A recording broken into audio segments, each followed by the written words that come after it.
ਕੀ ਹੋਇਆ sir? Sir ਮਗਰੋਂ ਹੀ ਕੋਈ ਸ਼ਰਾਰਤ ਕਰ ਗਿਆ ਤੇ ਲਾ ਗਿਆ। ਕਿੱਥੋਂ ਰਹੇ ਸੀਗੇ? ਅਸੀਂ ਆ ਕੰਮਿਆਣ ਗੇਟ ਤੋਂ ਹੀ ਆ ਰਹੇ ਸੀ।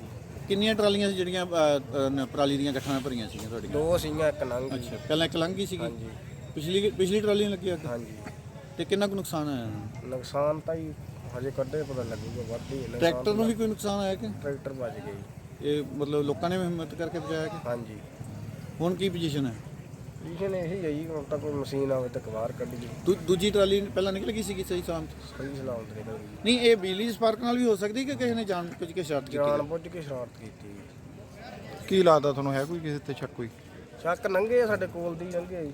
ਕੌਣ ਸੀਗੇ, ਕਾਹਦੇ ਤੇ ਸੀਗੇ? ਸਾਨੂੰ ਹੁਣ ਕੀ ਪਤਾ ਹੀ ਅਸੀਂ। ਨਹੀਂ, ਕਾਹਦੇ ਤੇ ਸੀਗੇ ਜਿਵੇਂ ਨੰਗੇ ਸਾਈਕਲ ਤੇ ਸੀ। ਨਹੀਂ, ਜਿਹੜੀ ਆ ਪਰਾਲੀ ਦੀਆਂ ਗੱਠਾਂ ਦੀ ਟਰਾਲੀ ਨੂੰ ਅੱਗ ਲੱਗੀ, ਕੀ ਕਾਰਨ ਬਣਿਆ ਔਰ ਕਿਸ ਤਰ੍ਹਾਂ ਦੀ ਸੂਚਨਾ ਤੁਹਾਨੂੰ? ਇਹ ਤਾਂ ਅਸੀਂ ਜੀ ਘਰੇ ਬੈਠੇ ਸੀ, ਸਾਨੂੰ ਫੋਨ ਆਇਆ, ਚੌਂਕੀਦਾਰ ਆਇਆ, ਭੱਜਿਆ ਜੀ ਬਾਹਰ। ਟਰਾਲੀ ਨੂੰ ਨਾ ਭੋਂਗਾ ਦੀ ਟਰਾਲੀ ਦੀ ਆਈ ਜਾਂਦੀ, ਉਹਨੂੰ ਅੱਗ ਪੈ ਗਈ ਆ। ਅਸੀਂ ਜਦੋਂ ਆਏ, ਸਾਡੇ ਕੋਲ ਦੂਸਰੇ ਸਿਲੰਡਰ ਹੁੰਦੇ ਆ ਪੰਪ ਤੇ, ਜਿਹੜੇ ਅਸੀਂ ਲੈ ਕੇ ਆਏ, ਪਰ ਉਹਦੇ ਨਾਲ ਕੋਈ ਫਾਇਦਾ ਨਹੀਂ, ਦੋ ਚਲਾਏ।